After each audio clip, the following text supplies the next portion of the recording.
Ya berarti hukum tergantung saya. Undang-undang tergantung saya. Aturan tergantung saya. Kebijakan tergantung saya. Nah, itulah kesultanan namanya. Itulah kerajaan namanya. Wajar saja terjadi benturan-benturan karena memang tidak pas.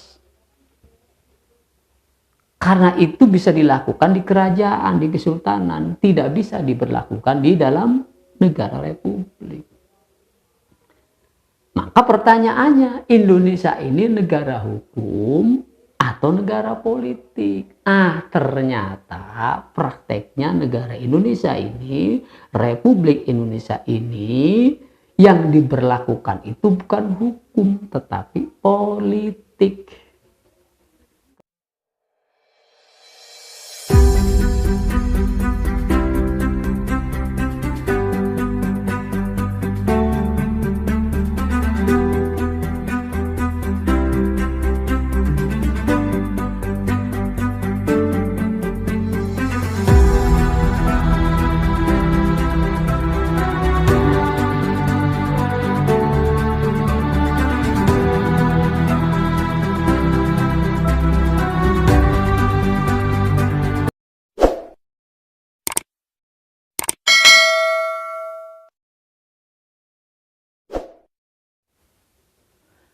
Assalamualaikum warahmatullahi wabarakatuh.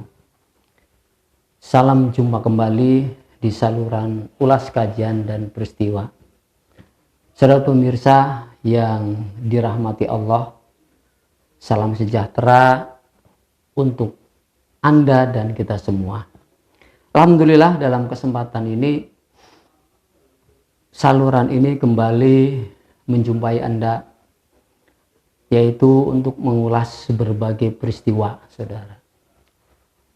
Baik peristiwa yang telah terjadi ataupun yang sedang terjadi. Dan juga kajian-kajian yang insya Allah di dalam saluran ini akan menjadi bahan ulasan. Nah, untuk itu marilah kita lihat dulu video-video cuplikan yang akan menjadi bahan ulasan. Inilah videonya. Ada beberapa pengusaha lainnya, itu ternyata mereka tunduk datang kepada pemegang otoritas kekuasaan untuk mendatangi pimpinan otoritas politik, yakni presiden, dalam rangka memenuhi apa yang diinginkan oleh presiden. Artinya apa? Hukum itu bukan panglima. Yang menjadi panglima adalah politik. Terbukti dipanggil oleh hukum tidak datang, Antoni Salim dan Aguan, tapi dipanggil oleh presiden, Antoni dan Aguan datang. Yang kita bisa buat. Jadi bukan saya tidak percaya. Saya ini TNI, Pak. Saya pertaruhkan nyawa di TNI. Saya lebih TNI dari banyak TNI. Datang, kalau bukan kena saya. Kalau ada orang ngomong saya, kasih tahu sama dia, Pak, yang selalu ngomong saya itu ada 4. Yang pertama setan, yang kedua Fir'aun, yang ketiga Korun, yang keempat siapa? Bapak.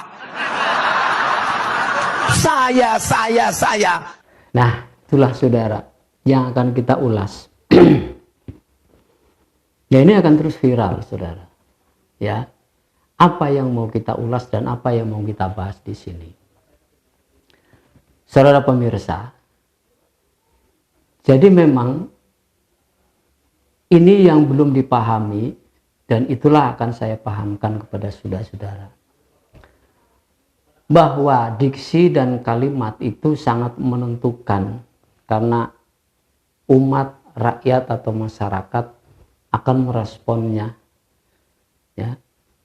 Nah, ini yang saya katakan bahwa kita semua, terutama rakyat, harus memahami bahwa negara itu milik bersama, bukan milik pribadi, bukan milik golongan. Jadi kalimat saya itu menunjukkan bahwa negara itu seakan-akan dimiliki oleh seseorang atau sekelompok orang. Negara ini republik sifatnya, bukan kerajaan. Beda dengan kerajaan. Kalau kerajaan atau kesultanan atau kekhalifahan bisa jadi bahwa wilayah dan segala isinya adalah miliknya. Contohnya kayak Brunei, Darussalam. Kesultanan Brunei itu ya memang apa yang ada di situ menjadi miliknya. Tidak perlu ada politik, tidak perlu ada hal-hal lain-lainnya. Pokoknya semuanya tergantung bagaimana sang penguasa yang ada di situ. Jadi yang disebut dengan penguasa itu ya raja, sultan, atau khalifah. Dan Indonesia ini bukan seperti itu. Indonesia itu republik. Jadi kalau namanya republik, negara itu milik bersama. Negara republik itu ya unsurnya 3.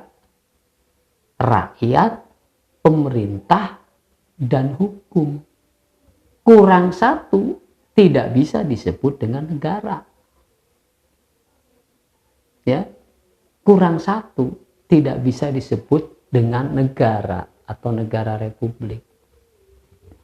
Ya, jadi milik bersama negara ini. Itulah wujud negara kita, Republik Indonesia. Jadi diksi saya itu nggak tepat sama sekali. Jadi mestinya kami, ya, mestinya kami, ya. Jadi bukan ana, bukan ananiyah, tapi nahnu atau nahnu iya. Jadi negara itu adalah milik bersama. Jadi nggak bisa dan nggak boleh mengucapkan diksi-diksi tersebut. Namun memang sebenarnya prakteknya juga sudah menunjukkan bahwa dalam bernegara ini ya prakteknya itu seperti kerajaan, seperti kesultanan di Republik ini. Sudah lama itu. Jadi yang paling menentukan adalah yang paling berkuasa. Dalam hal ini adalah pemerintah. Maka wajar kalau rakyat menyebutnya adalah rezim. Ya, rezim. Kenapa disebut rezim? Ya karena negara merasa dimilikinya. Jadi rakyat itu adalah objek kekuasaan. Nah, jadi nggak bisa di dalam negara republik itu bertindak seperti sultan ataupun raja.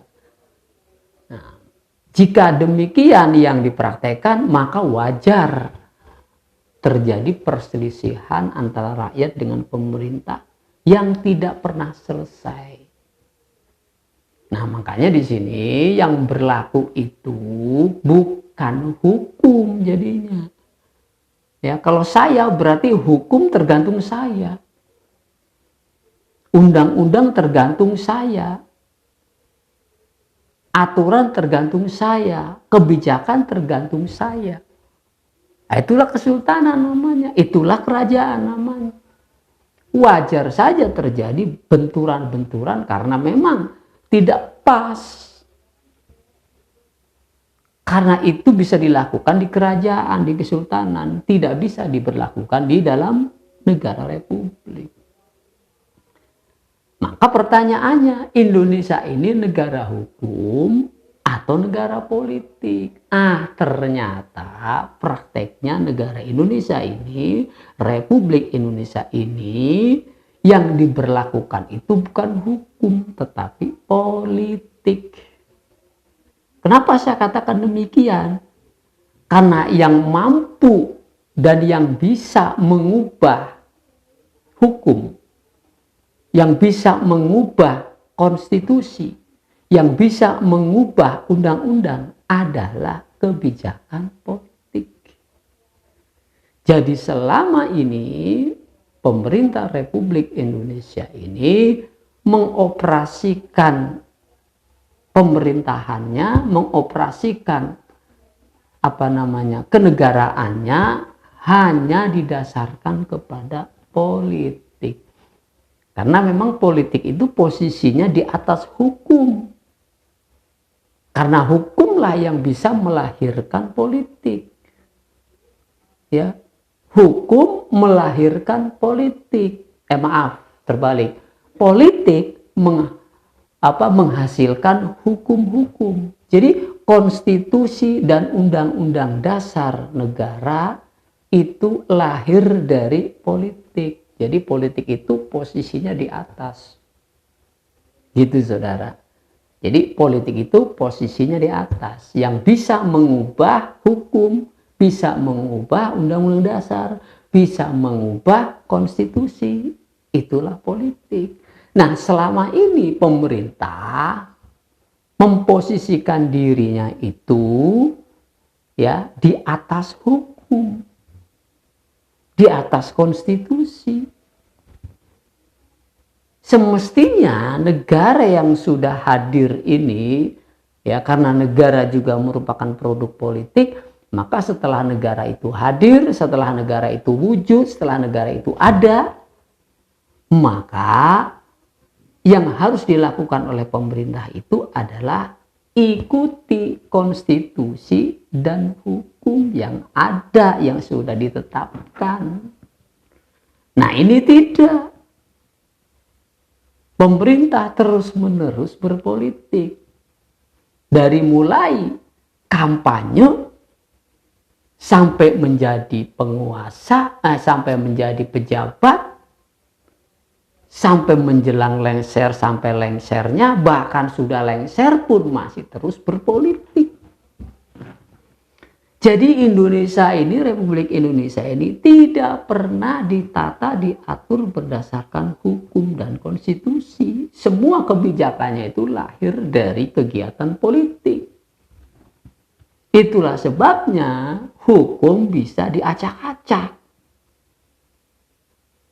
Tergantung kepentingan saya, tergantung kepentingan kelompok saya, tergantung kepentingan partai saya. Makanya tidak ada program yang bersifat negara.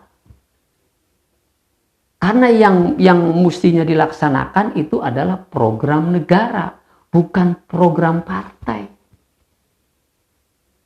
Kalau yang dipakai adalah program partai, maka siapapun partainya yang dominan, yang memegang kuasa, maka program yang ada di negara itu adalah program partai, bukan program negara. Beda. Negara dengan partai beda. Semestinya seorang pejabat pemerintah itu melaksanakan program negara. Dan program negara itu nggak ada. Karena program yang dibikin itu program 5 tahunan yang dibawa dari partai, bukan dari negara. Semestinya siapapun penguasanya, siapapun pemerintahnya itu harus menggunakan program negara. Nah, sejak reformasi negara nggak punya program. Nggak punya program ekonomi, nggak punya program pendidikan. Akibatnya apa ya? Tadi masing-masing kandidat mempersiapkan program partainya. Di situ, saudara. Maka supaya program-program partainya berhasil, dia tidak akan pernah menggunakan hukum dan undang-undang. Bahkan kalau perlu langgar saja itu konstitusi, langgar saja itu undang-undang. Karena demi goalnya program partainya. Gitu, saudara. Program partai yang dinasionalisasi. Nah itu. Makanya sampai kapanpun nggak akan beres. Terus kemudian supaya panjang kekuasaannya, sementara kekuasaan hanya dibatas 2 periode. Maka berupaya terus supaya tetap eksis kekuasaannya, maka dia akan terus berpolitik. Sehingga tidak akan pernah bahwa negara itu yang diserahkan kepada pemerintah untuk mengelola, tidak akan pernah pemerintah mengelola program untuk kesejahteraan rakyatnya. Nggak akan pernah. Karena berapapun biayanya akan digunakan untuk mempertahankan kekuasaan. Udah, sekalipun sudah lengser juga dia akan terus menggunakan pengaruhnya untuk berkuasa. Begitu saudara. Karena judulnya bukan pemerintah lagi, tapi penguasa. Ya. Menjadi penguasa kan tidak mesti jadi memiliki jabatan. Dia punya pengaruh besar, tetap berkuasa. Contohnya oligarki. Nggak pernah oligarki ngejar-ngejar jabatan. Nggak pernah. Oligarki itu adalah pegang kendali kekuasaan. Kenapa? Dia punya pengaruh, dia punya harta. Jadi dua, orang akan menjadi penguasa manakala dia memiliki pengaruh yang besar dan harta yang tidak terbatas. Maka dia akan menjadi penguasa. Ya, sekalipun dia tidak memiliki jabatan. Begitu saudara. Nah, jadi itu kondisi republik ini, ya, kekuasaannya memang sudah diambil alih.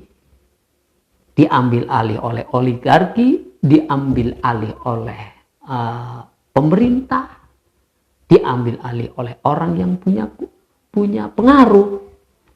Nah, jadi pengaruh, kekuasaan, dan harta itu akan mengalahkan kekuatan rakyat. Begitu. Dengan apa? Dengan politik. Nah, jadi selama ini rakyat dikadalin, disuruh taat hukum.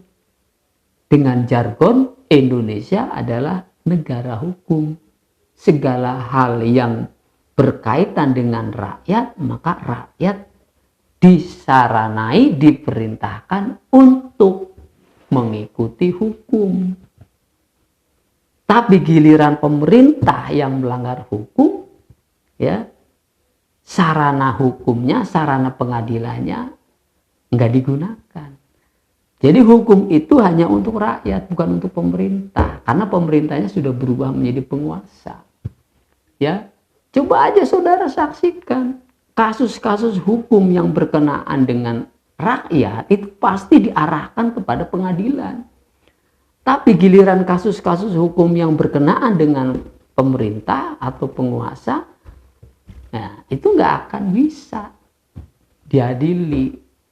Berkali-kali nggak akan bisa diadili. Kecuali pengadilan itu disetting lebih dahulu oleh penguasa.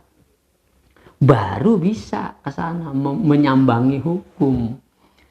Jadi preventif dulu dia, datangi aparat-aparat hukum, datangi lembaga-lembaga hukum sebelum ada peradilan.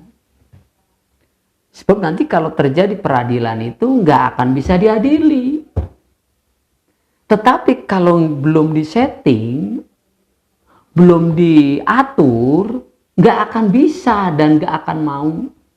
Kita nggak bisa menuntut sebagai rakyat. Berkali-kali pengadilan digelar untuk mengadili sang oligarki, nggak akan bisa. Kenapa? Yang nggak bakal datang. Kenapa? Karena ini susah disetting. Ya. Jadi kalau yang susah disetting itu, kalau menyeting itu pakai biaya. Sudah biayanya besar untuk men-setting pengadilan, KPK ataupun lembaga hukum yang lainnya, itu kalau nggak bisa disetting, nggak akan datang. Mau dipanggil berkali-kali pun juga nggak akan datang. Ya, seperti kasus ijazah palsu, itu kan nggak bisa pengadilan menghadirkan. Kenapa? Karena nggak bisa disetting. Kalaupun mau disetting juga butuh dana besar dan juga ngakalinya susah. Ya, nyerah jadinya, nggak bisa diakalin. Akhirnya nggak akan datang ke pengadilan. Nah, itulah dia yang disebut dengan, ya, politik. Jadi kalau saudara dan kita semua rakyat itu menuntut pelanggaran, pengkhianatan, kejahatan pihak pemerintah dalam hal ini yang sudah menjadi penguasa, nggak akan bisa. Jadi pengadilan dan lembaga hukum yang lainnya itu ya nggak bisa menyelenggarakan. Jadi rakyat nggak bisa ngadilin para pelanggar hukum dari pihak penguasa, itu nggak akan bisa. Jadi kita nggak bisa menuntut mereka untuk diadili secara hukum, nggak bisa. Karena hukum berada di pihak rakyat, politik berada di pihak mereka, para penguasa. Jadi hukum dengan politik itu diadu, ya pasti kalah hukum. Makanya rakyat nggak usah menuntut secara hukum. Jadi yang pas bagaimana? Rakyat tuntut secara politik. Nggak perlu lagi lewat jalur hukum. Jadi politik rakyat melawan politik penguasa, itu baru apple to apple. Tapi kalau politik lawan hukum, pasti kalah hukum. Karena kedudukan hukum di bawah politik. Jadi selama ini rakyat, ya, itu taat hukum, tapi penguasa nggak taat hukum. Ya pasti kalah. Walaupun rakyat itu banyak, besar, nggak punya kekuatan apapun. Sedangkan mereka sedikit, tapi terstruktur, memiliki senjata, memiliki uang, memiliki harta. Rakyat nggak punya apa-apa. Jadi rakyat mestinya lawanlah penguasa zalim itu dengan politik. Caranya bagaimana? Itu sudah banyak dilakukan. Ya, cuman sporadis. Ada demo sana, demo sini, tuntutan sana, tuntutan sini, adili ini, adili itu. Nggak bisa. Jadi mengadili penguasa zalim itu bukan lewat jalur pengadilan hukum, bukan. Nggak bisa. Nggak bisa selesai. Jadi harus lewat pengadilan politik. Bagaimana? Ya, extraordinary. Ya, yang puncaknya itu disebut dengan people power. Ya, people power pun juga nggak banyak daya, nggak banyak guna. Kalau hanya sporadis, begitu saudara. Ya, jadi seperti itu saudara. Jadi manakah Indonesia ini negara hukum atau negara politik? Jawabnya pasti. Indonesia adalah negara politik, bukan negara hukum. Kalau negara hukum, pasti nggak timbul masalah ketika kebijakan itu dibuat. Jadi setiap kebijakan dibuat oleh penguasa zalim pasti merugikan rakyat, pasti.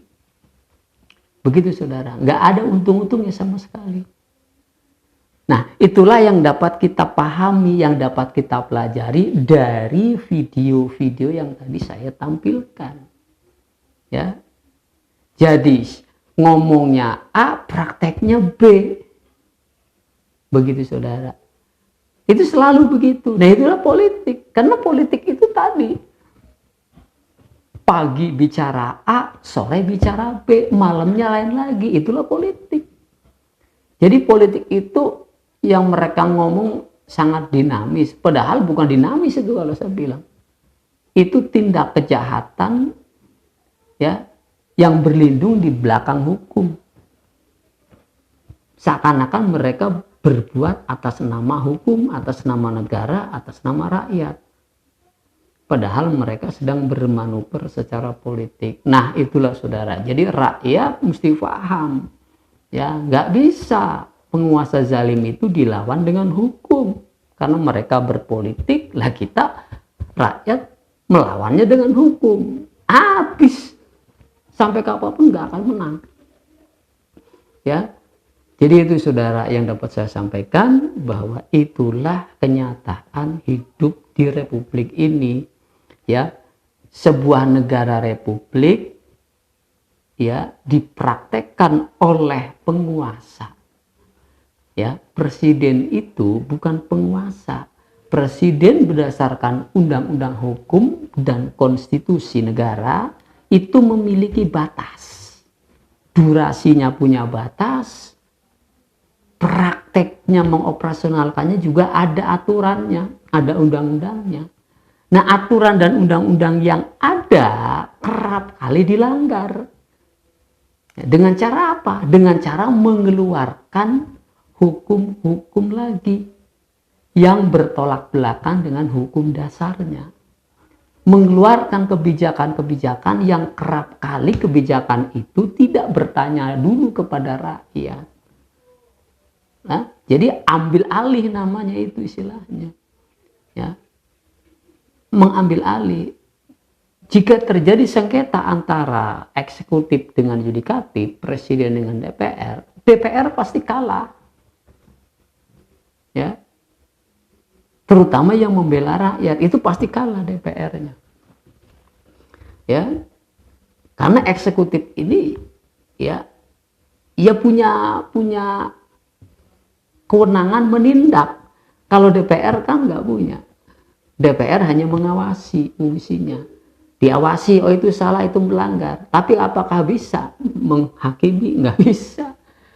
Dan sebaliknya yang lebih potensi, yang lebih kuat adalah eksekutif. Dalam hal ini adalah presiden dan jajarannya.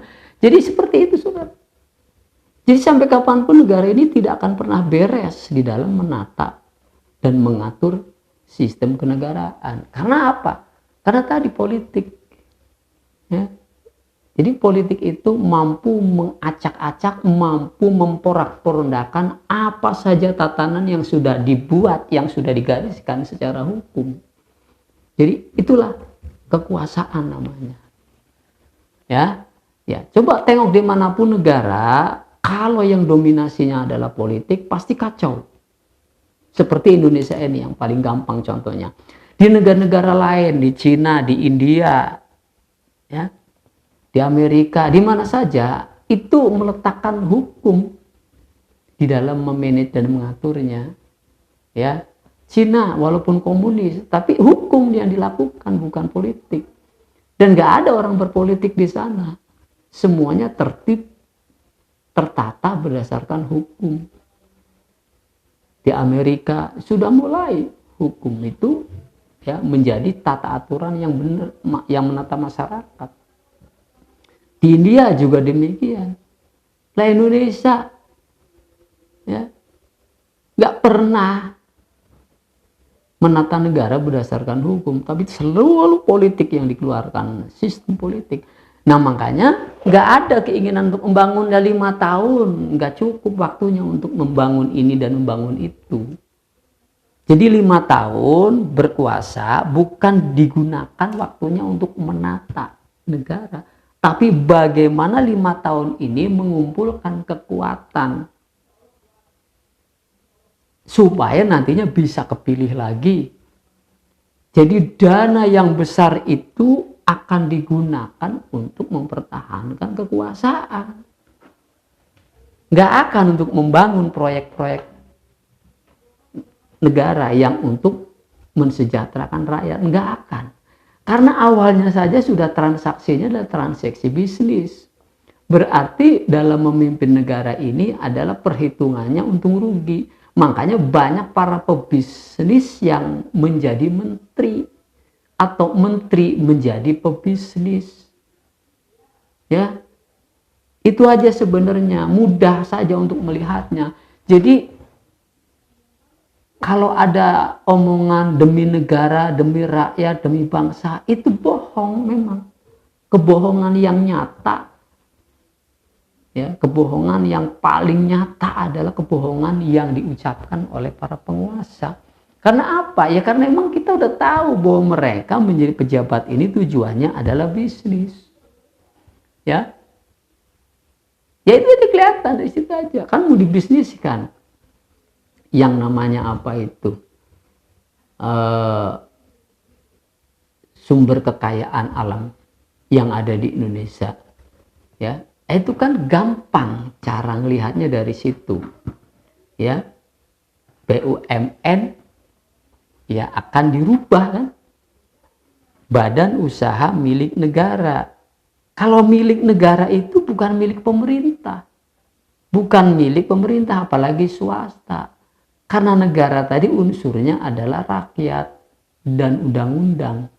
Lah kalau nanti BUMN akan dijadikan basis bisnisnya ya yang sekarang juga sudah kontroversi, ya sudah, memang negara ini negara bisnis. Dan celakanya Indonesia ini akan menjadi pasar, tempat orang jual beli secara global. Makanya nggak akan bisa Indonesia ini memproduk apapun, kecuali memproduk kebijakan politik. Jadi Indonesia udah nggak punya apa-apa untuk diproduk, karena semua bahan mentahnya itu sudah menjadi milik para pebisnis.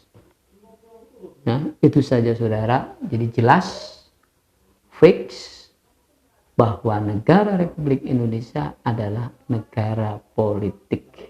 Dan politik itu adalah politik bisnis dan kepentingan. Demikian. Hadanallahu wa iyyakum ajmain. Walhamdulillahirabbil alamin.